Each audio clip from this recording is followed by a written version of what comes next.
शुरू करता हूँ अल्लाह के नाम से जो बड़ा मेहरबान और नहायत रहम करने वाला है। जनाब, आज मैं आपको बताने जा रहा हूँ उमर बाप चांडियों का मुकम्मल केस और ऐसी बातें जो कि आज तक ना तो आपने सोशल मीडिया के ऊपर और ना ही आपने इलेक्ट्रॉनिक मीडिया और ना ही आपने मेन स्ट्रीम मीडिया के अंदर आपने ऐसी बातें सुनी होगी। तो ध्यान से सुनिएगा। उमर बाप चांडियों का मुकम्मल केस मैं आज आपसे डिस्कस करने जा रहा हूँ। उमर बाप चांडियो पाकिस्तान की बेटी है, सिंध की बेटी है, बहादुर बेटी है और वो पिछले 2 साल से इंसाफ के लिए अपना केस जो है वो लड़ रही हैं।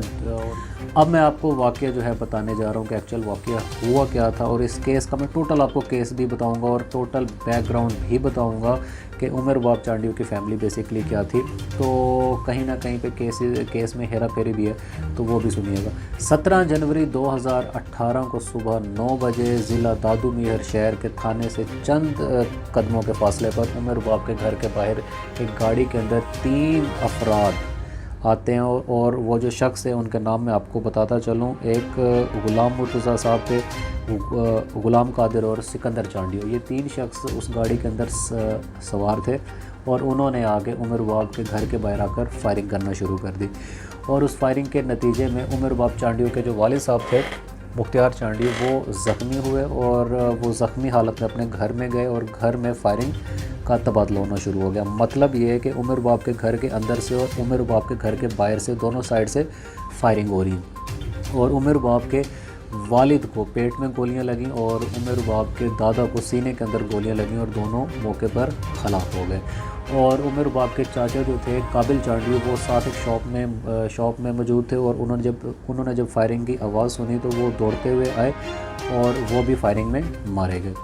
अच्छा, उस दिन कत्ल 3 नहीं 4 हुए थे। चौथा कत्ल हुआ था ग़ुलाम कादिर नामी शख्स का, और ग़ुलाम कादिर शख्स का जो कत्ल हुआ था उसकी वाइफ ने उमर बाप की फ़ैमिली के ऊपर पर्चा कराया और वो जो FIR है गैर कानूनी तौर पर B ग्रेड कर दी गई थी। यहाँ पर मैं आपको एक और बात बताता चलूँ कि उमर बाप चांडियो ने जो FIR कराई वो सिर्फ 2 शख्स पर नहीं है, सरदार खान चांडियो और बुरहान खान चांडियो पर नहीं है, बल्कि 5 और अफराद पर भी है जो कि उनके बहुत करीबी रिलेटिव्स हैं, उनके रिश्तेदार हैं।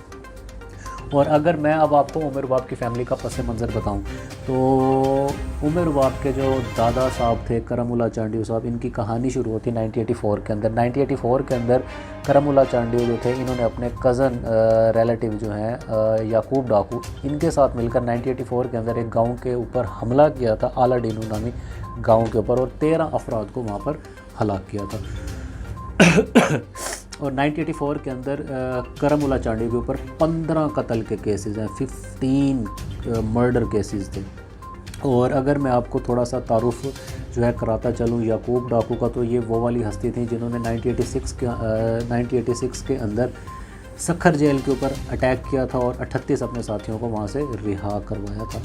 तो इस तरह 1984 से ही करमुल्ला चांडियो के ऊपर 15 कत्ल के केसेस थे और वो अश्तियारी रहे थे अपने मरते दम तक। और अगर हम बात करें उमर बाप चांडियो के वालिद साहब की, तो उनके ऊपर एक FIR हुई थी 2005 के अंदर, जो कि 6 मन चस रखने के ऊपर हुई थी।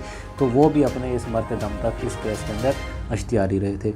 तो पस मंज़र बताने का मकसद ये था कि ये जो मतलब फ़ैमिली थी, इनकी दुश्मनी शुरू से चली आ रही थी।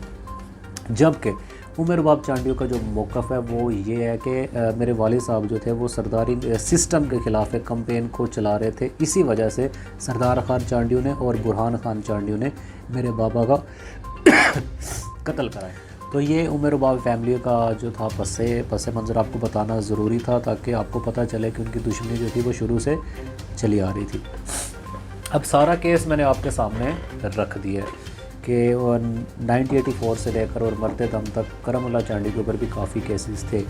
मैं एक वीडियो देख रहा था, कुदरत TV चैनल का नाम है, उसके अंदर वो बहस कर रही थी बंदी कि उमर बाप चांडियो का मौक़िफ़ जो है वो गलत है, क्योंकि सरदार खान चांडियो और बुरहान खान चांडियो मौके पर मौजूद नहीं थे, जबकि उमर बाप चांडियो कहती हैं कि ये कत्ल सरदार खान चांडियो और बुरहान खान चांडियो ने किया। सरदार खान चांडियो और बुरहान खान चांडियो सिटिंग MPs हैं पीपल्स पार्टी के, ये भी मैं आपको बताना चलूँ।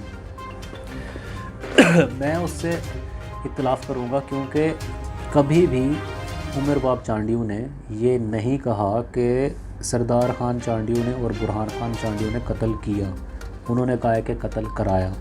کیا اور کرایا میں بہت فرق ہوتا ہے۔ یہ کوئی بڑی بات نہیں ہے کہ اسی ٹائم میں کسی الیکٹرانک میڈیا کے اوپر میں آ کے لائیو بیٹھ جاؤں اور میں پیچھے سے قتل کرا دوں، ایسا ہوتا ہے، تو اس میں کوئی بڑی بات نہیں ہے۔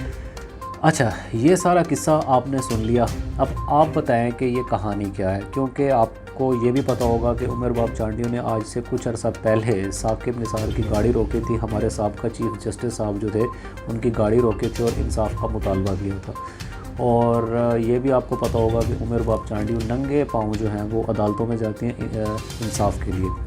اب آپ نے فیصلہ کرنا ہے اور کمنٹ باکس کے اندر اپنی رائے آپ نے لازمی دینی ہے کہ آپ کیا سمجھتے ہیں کہ یہ قتل سردار خان چانڈیو اور برہان خان چانڈیو نے کرایا، یا یہ قتل ان کی کوئی ذاتی دشمنی تھی، یا یہ بھی ایک پوائنٹ ہے، یہ بھی میں آپ کو بتاتا چلوں، یا اس قتل یا اس کیس کو جتوئی فیملی کی حمایت نہ کرنے پر کہیں چانڈیو فیملی کے خلاف استعمال تو نہیں کیا جا رہا، یہ بھی آپ نے سوچنا ہے۔ اگر میرا آپ موقف سننا چاہتے ہیں یا میری جو مطلب کہ اینالائزیشن ہے، وہ تو یہ ہے کہ عمر باب چانڈیو رائٹ پر ہے اور قتل جو ہے وہ سردار خان چانڈیو اور برہان خان چانڈیو نے ہی کرایا ہے۔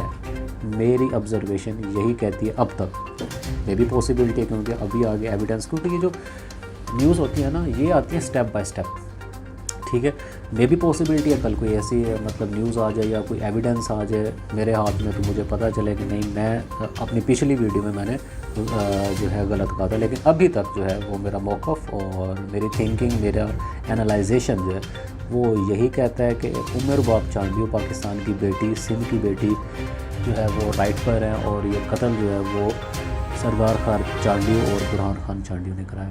لیکن ابھی یہ ایویڈنس ہیں اور یہ فیصلہ ہونا ہے عدالتوں پر، ہمیں اپنی عدالتوں پر پورا اعتبار ہے، بھروسہ ہے کہ وہ حق کا ساتھ دیتی ہیں اور وہ سچا فیصلہ کرتی ہیں، اور انشاءاللہ تعالی عمر باب کو انصاف ملے گا۔